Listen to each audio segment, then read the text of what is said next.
고린도전서 6장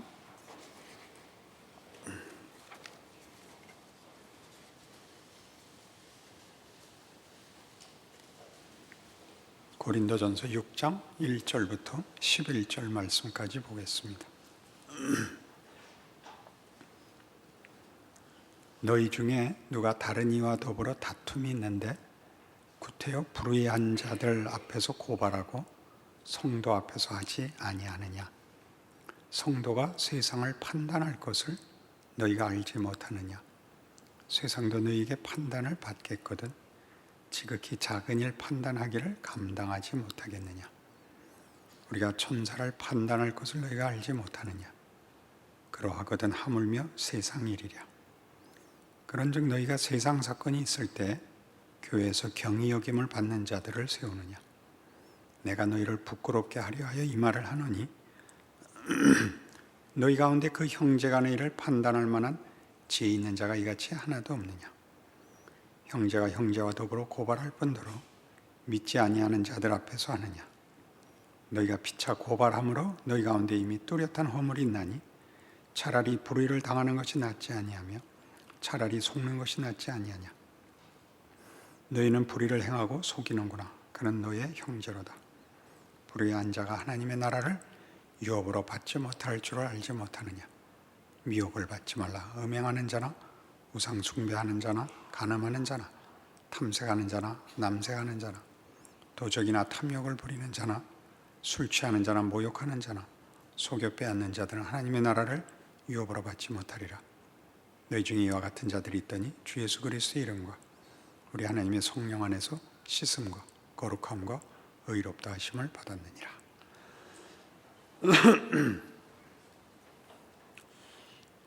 이제 고린도 교회의 현실적인 문제들을 가지고 신앙생활이 뭔가,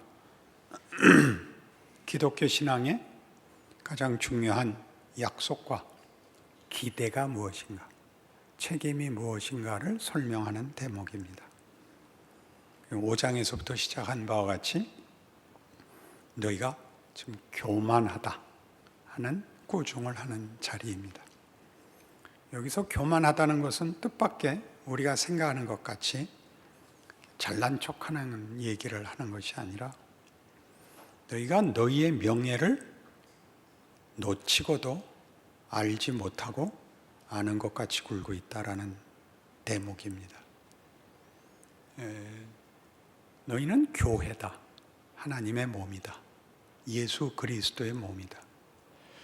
너희는 윤리 도덕보다 높은 기준, 높은 약속 속에 있다.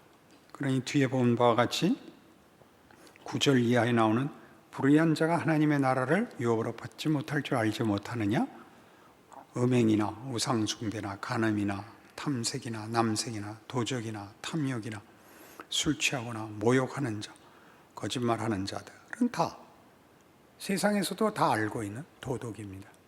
너희는 그것보다 높은 기준, 높은 목적, 높은 정체성으로 부름받고 있다. 너희는 하나님의 백성이고 그리스도의 몸이다. 왜 그 명예를 놓치고 빼앗기고 그러고도 화를 내지 않느냐? 그렇게 얘기하는 자리입니다. 그러니 이 자리는 교회를 어지럽히거나 신앙상에 잘못한 자를 내쫓아라 그런 자리가 아닙니다. 교회로 부름을 받고 하나님의 자녀가 됐다는 명예를 알아차리지 못해서 그것을 방해받고 그것을 빼앗기고 있는데도 모르고 있다는 것은 너희 교만한 거다. 왜 그게 교만한 게 되죠? 기독교를 얕잡아 보는 거다. 그런 얘기입니다. 너희가 알고 있고 너희가 만족하고 있는 정도로 타협할 수 없다. 하나님이 그 아들을 보내어 구원한 우리에게 주신 값진 운명이고 정체성이다. 그걸 방해받는데 너희 모르고 있단 말이냐? 이렇게 화를 내는 것입니다. 그러니 여기서 뭐라 그래요? 왜 너희가 교회 안에서 다툼이 있는 것을 세상에다가 내놓느냐? 그렇게 말하죠. 한국교회 지금 그거 하고 있죠. 그러니까 시비를 거는 사람이 교회 일을 밖으로 끌고 가면 그 사람이 잘못하는 겁니다. 무조건. 교회가 세상보다 높은 기준 위에 있습니다. 당연히 교회만이 가질 수 있는 진리와 생명과 영광 속에 있는 자, 그걸 더 낮은 데다 끌고 가서 판정을 요구하는 것으로 이미 그는 실패하고 있는 것이다. 이렇게 얘기하는 것입니다. 재미있는 것은 그런 일이 나오면 답하는 자들이 시험에 빠져서 똑같은 짓을 한다는 사실입니다. 신문에 내는 거죠. 공격하는 자가 교회를 혼란시키기 위하여 신문을 끌어들이고 답하는 자들이 진실을 밝힌다고 신문에다가 광고를 내는 것으로 지는 것입니다. 교회가 이겨야죠. 알아들으시겠어요? 그렇게 오해를 받아서 영 안 되면 어떻게 되냐? 그럼 교회를 문을 닫는 거죠. 뭐가 겁이 나세요? 우린 그렇게는 안 한다. 그러셔야죠. 보복을 하지 않습니다. 세상 재판의 교회의 명예와 진실을 판정 요구할 수는 없습니다. 우리가 더 높죠. 힘으로 높은 게 아니라 내용에서 높죠. 교회라는 건물이나 조직을 유지하는 데 급급해서 그런데 붙들려 가면 안 됩니다. 그래서 영 안 되면 시끄러워지고 우리 여러 번 경험한 대로 폭력이 들어오고 재판이 들어오면 문을 닫아야죠. 더 이상 시끄럽지 않게 그만둬야 됩니다. 그리하여 성도들로 하여금 각 개인의 책임과 세상의 현실과 도전과 시험을 뼛속 깊이 알아새기고 흩어져 다른 교회 가서 진정한 교인 노릇을 하는 것입니다. 교회에 보이는 조직과 모양을 유지하기 위해서 타협해서 질질 끌려가서 교회의 영광과 신앙의 명예들을 더럽히는 일 하지 마라. 차라리 불의를 당하는 것이 낫지 아니하냐. 멋지죠? 뭘 싸우겠어요? 뭘 대꾸를 해요? 생각을 해봐요. 그따위 얼굴들 하지 말고 좀 생각을 해요. 예수 믿는 게 뭔가? 목숨을 거는 순교를 요구받는 것이 기독교 신앙인데 어떻게 그렇게 한심하게들 굴고 화를 안 내세요? 스스로에게. 기독교 신앙에 대해서 왜 화를 안 내세요? 그런 게 기독교 신앙 아니야. 그 얼굴을 한번 만들어 보세요. 시간을 줄 테니까. 늠름하세요.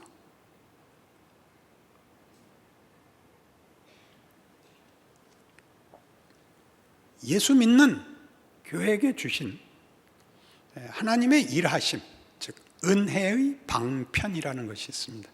하나님이 은혜를 베푸시는 하나님의 방법, 하나님의 수단, 세 가지가 있는데 첫째를 말씀이라고 합니다. 금방 이해하시겠죠? 말씀으로 은혜를 제일 많이, 하나님이 은혜를 베푸시는 첫 번째 수단입니다. 두 번째 수단이 성례입니다. 세례 받는 것, 성찬식을 하는 것, 예식. 그것이 하나님의 은혜를 베푸시는 중요한 수단이십니다. 세 번째가 징계입니다. 놀랍죠? 징계가 은혜의 수단이라는 거. 히브리서 12장 가보시겠어요?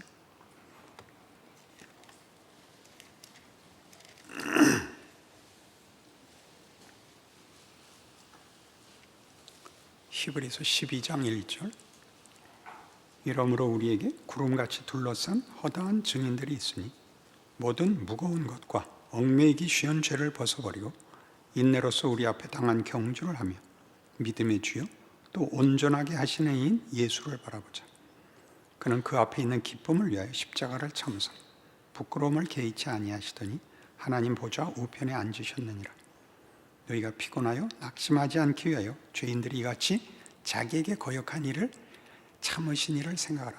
너희가 죄와 싸우되 아직 피 흘리기까지는 대항하지 아니하고 또 아들들에게 권하는 것 같이 너희에게 권면하신 말씀도 잊었도다. 일러스되 내 아들아 주의 징계하심을 경히 여기지 말며 그에게 꾸지람을 받을 때 낙심하지 말라. 주께서 그 사랑하시는 자를 징계하시고 그가 받아들이시는 아들마다 채찍질 하심이라 하였으니 너희가 참음은 징계를 받기 위함이라. 하나님이 아들과 같이 너희를 대우하시나니 어찌 아버지가 징계하지 않는 아들이 있으리요. 징계는 다 받는 것이거늘 너희에게 없으면 사생자요 친아들이 아니니라. 또 우리 육신의 아버지가 우리를 징계하여도 공경하였거든 하물며 모든 영의 아버지께 더욱 복종하며 살려하지 않겠느냐. 그들은 잠시 자기의 뜻대로 우리를 징계하였거니와 오직 하나님은 우리의 유익을 위하여 그의 거룩하심에 참여하게 하시느니라. 무릇 징계가 당시에는 즐거워 보이지 않고 슬퍼 보이나 후에 그로 말미암아 연단받은 자들은 의와 평강의 열매를 맺느니라. 그러므로 피곤한 손과 연약한 무릎을 일으켜 세우고 너희 발을 위해 곧은 길을 만들어 저는 다리로 하여금 어그러지지 않고 고침을 받게 하라. 매맞는 자식의 얘기입니다. 때려줄 부모가 없는 거는 그건 비극이다. 그 얘기를 하는 거죠. 그것은 보복이 아닙니다. 징벌이 아닙니다.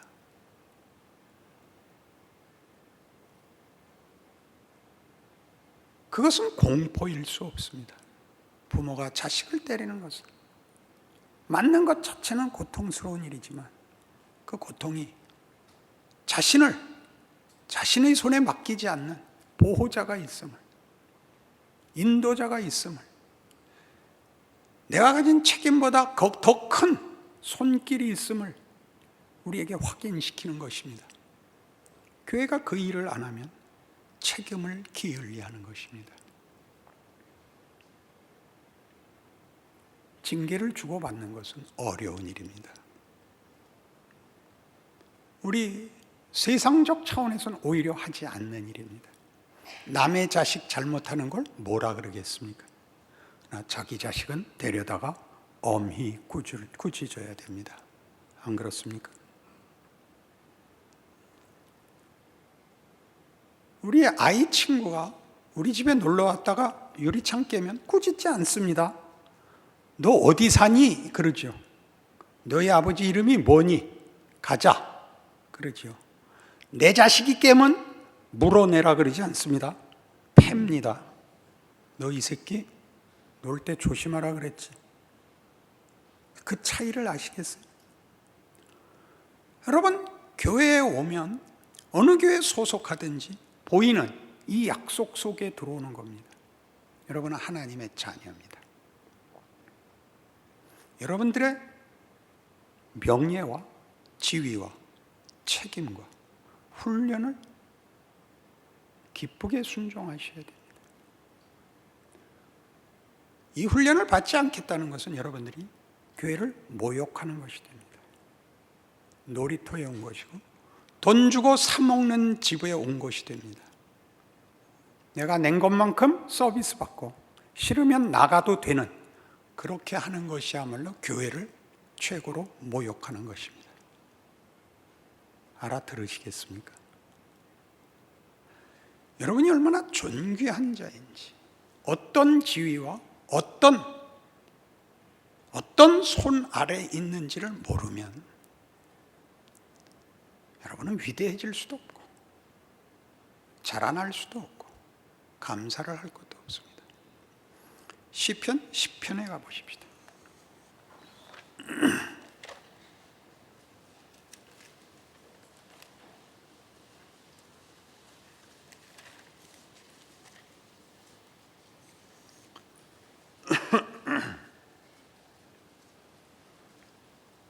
여호와여 어찌하여 멀리 서심이 어찌하여 환난 때 숨으시나이까. 악한 자가 교만하여 가련한 자를 심히 압박하오니 그들이 자기가 베푼 꾀에 빠지게 하소서. 악인은 그의 마음의 욕심을 자랑하며 탐욕을 부리는 자는 여호와를 배반하여 멸시하나이다. 악인은 그의 교만한 얼굴로 말하기를 여호와께서 이를 감찰하지 아니하신다 하며 그의 모든 사상에 하나님이 없다 하나이다. 그의 길은 언제든지 견고하고 주의 심판은 높아서 그에게 미치지 못하오니 그는 그의 모든 대적들을 멸시하며 그의 마음에 이르기를 나는 흔들리지 아니하며 대대로 환난을 당하지 아니하리라 하나이다. 그의 입에는 저주와 거짓과 포악이 충만하며 그의 혀 밑에는 잔해와 죄악이 있나이다. 그가 마을 구석진 곳에 앉으며 그 은밀한 곳에서 무죄한 자를 죽이며 그의 눈은 가련한 자를 엿보나이다. 사자가 자기의 굴에 엎드림같이 그가 은밀한 곳에 엎드려 가련한 자를 잡으려고 기다리며 자기 그물을 끌어당겨 가련한 자를 잡나이다. 그가 굽으려 엎드리니 그의 포악으로 말미암아 가련한 자들이 넘어지나이다. 그가 그의 마음에 이르기를 하나님이 잊으셨고 그의 얼굴을 가리셨으니 영원히 보지 아니하시리라 하나이다. 여호와여 일어나옵소서. 하나님이여 손을 드옵소서. 가난한 자들을 잊지 마옵소서. 어찌하여 악인이 하나님을 멸시하여 그의 마음에 이르기를 주는 감찰하지 아니하리라 하나이까. 주께서는 보셨나이다. 주는 재앙과 원한을 감찰하시고 주의 손으로 갚으려 하시오니 외로운 자가 주를 의지하나이다. 주는 벌써부터 고아를 도우시는 이신이이다. 악인의 팔을 꺾으소서. 악한 자의 악을 더 이상 찾아낼 수 없을 때까지 찾으소서. 여호와께서는 영원 무궁하도록 왕이시니 이방 나라들이 주의 땅에서 멸망하였나이다. 여호와여 주는 겸손한 자의 소원을 들으셨사오니 그들의 마음을 준비하시며 귀를 기울여 들으시고 고아와 압제당하는 자를 위하여 심판하사 세상에 속한 자가 다시는 위협하지 못하게 하시리이다.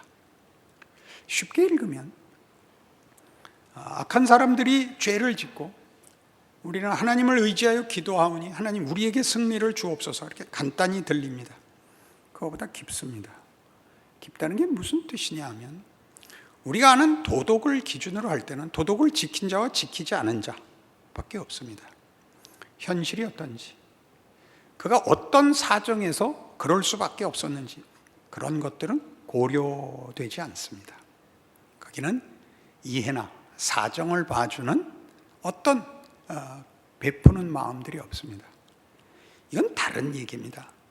나쁜 놈들은 저렇게 나쁜 짓 하고 있고 우리는 착한 사람들입니다. 우리는 세상에서 고난받고 있고 억울하오니 하나님이 구원해 주십시오 이렇게 간단한 얘기를 하는 게 아니라 하나님, 제가 분명하게 보았습니다. 세상은 생명과 자랑을 만들지 못합니다. 저 이긴 자들이, 권력을 가진 자들이 그 권력과 승리로 좋은 걸 하는 걸 본 적을 못 봤습니다. 그건 힘이 만드는 것도 아니고 세상이 만들지 못하는 것입니다. 뭐가요? 진정한 가치, 진정한 명예는 하나님 없이는 못 만드는 것이더라고요. 그렇게 고백하는 것입니다. 이긴 것이 아니던데요. 그렇지 않습니까? 하나님, 제가 알았습니다. 하나님만이 생명을, 진리를, 가치를, 영광을, 명예를 만듭니다. 그러니 하나님, 내가 이겼는가 졌는가는 문제가 아닙니다. 그거는 조건이 되지 않습니다. 그렇게 얘기하는 것입니다. 여러분, 세상 살면서 실컷 보는 게 뭔가요? 우리가 부러워하는 저게 있었으면 좋겠다라는 걸 가진 자들의 허망함을 보죠. 가진 게 죄가 아닙니다. 이 세상이 말하는 승리로는 값진 것을 못 만들더라고요. 거기가 핵심이죠.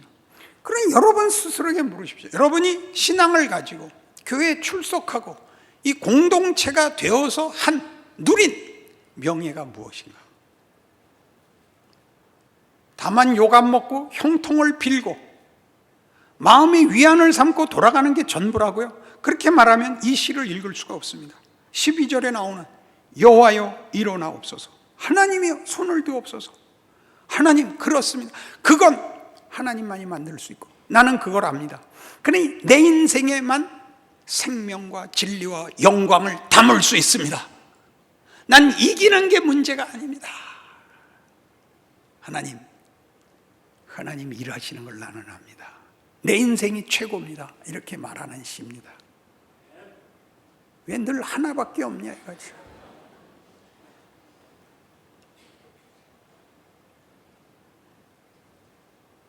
여러분 스스로의 신앙을 위해서 물으십시오. 뭐가 멋진 것인가? 여러분이 당한 모든 일에 여러분이 명예를 담고 믿음을 담는 일에 대한 진전이 있는가를 보십시오. 그게 가장 중요한 겁니다. 의심하고 비난하고 도망가고 그게 다였지 않습니까? 그거 아니라고, 그게 인생 아니라고, 그게 운명이 아니라고, 그럴 수 없다고 하나님이 예수를 보낸 게 복음입니다. 구원입니다. 그리고 그것 확인하여 합창하라고 허락한 게 교회입니다. 합창은 관두고 함께 자리에 앉아보지도 못하고 한국교회는 무너져 버린 꼴입니다. 떼지어 들어오다 밟혀 죽고 들어와서 원망하다가 밟혀 죽은 꼴이 됐습니다. 누구 탓이냐 그러지 마시고 천천히 들어오셔서 천천히 하십시오. 나는 솔직히 우리 남성 성가대가 이만큼 할 줄은 평생 몰랐습니다. 요새는 제가 깜짝깜짝 놀랍니다. 기적이 있구나. 기쁘지 않습니까? 여러분 남성 성가대 찬양할 때 여러분들이 거의 반쯤 일어났었던 거 기억하십니까? 부인네들이 남편들 밀어넣어놓고 제대로 멜로디가 안 나왔잖아요. 찬송가를 부르는데 멜로디를 모르고 뭐가 멜로디인지 모를 소리 해서 다들 반쯤 일어나서 얼마나 긴장을 하고 들었어요. 우리가 언제 은혜 받을 틈이 있었어요? 다 환장하고 들었지. 은혜를 끼칩니다. 이게 얼마나 어려운 박자입니까? 이게 뭐라 그러죠? 한 박자 쉬고 들어가는 거. 엇박자. 이거 대단히 어려운 겁니다. 나 이거 빠따 많이 맞은 박자입니다. 엇박자. 그걸 머리를 흔들며, 이야, 기가 막힙니다. 정말 감사한 일입니다. 기적이 있습니다. 여러분, 기독교를 얕보지 마십시오. 하나님을 모욕하지 마십시오. 예수의 죽음을 헛되이 하지 마십시오. 여러분이 아는 것만큼, 여러분이 기대하고 여러분이 이쯤이 됐다고 타협할 수 없게 요구하십니다. 기대하십시오. 믿음을 가지고 따라오십시오. 그리고 여러분 생애를 여러분이 가진 모든 조건들에서 명예를 담으십시오. 여러분, 쉬운 감동으로 울고 쉬운 것으로 감격한 것보다 하나님이 더 나가자고 그런 게 지금 우리 시대입니다. 부흥은 끝났고 성공은 끝난 게 아닙니다. 그 다음에 온 겁니다. 그것이 다 전제고 그것이 다 터가 돼서 그걸 거치지 않으면 올 수 없는 자리에 우리가 왔는데 우리는 계속 뒤를 돌아보며 교회 부, 숫자 많은 것, 헌금 많이 나온 것 밖에는 할 얘기가 없는 옛날을 생각하며 자조하는, 체념하는 얼굴들이 되어버렸습니다. 그럴 리가요? 그렇지 않습니다. 여러분의 삶과 조건과 현실이 있습니다. 외면할 수 없는, 속일 수 없는 현실이 있습니다.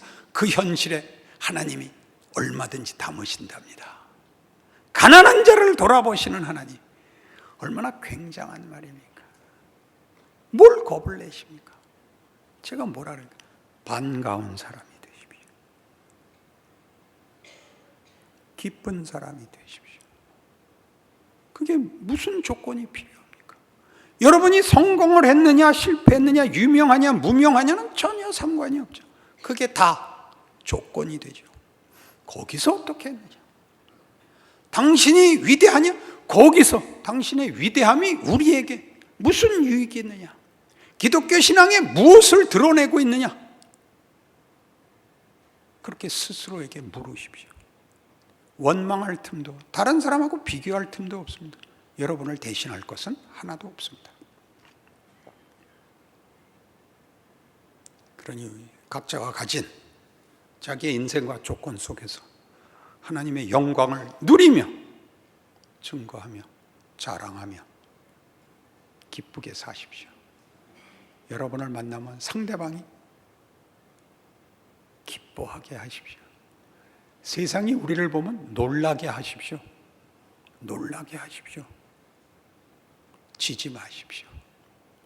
기도하십시다. 하나님 아버지 은혜를 감사합니다.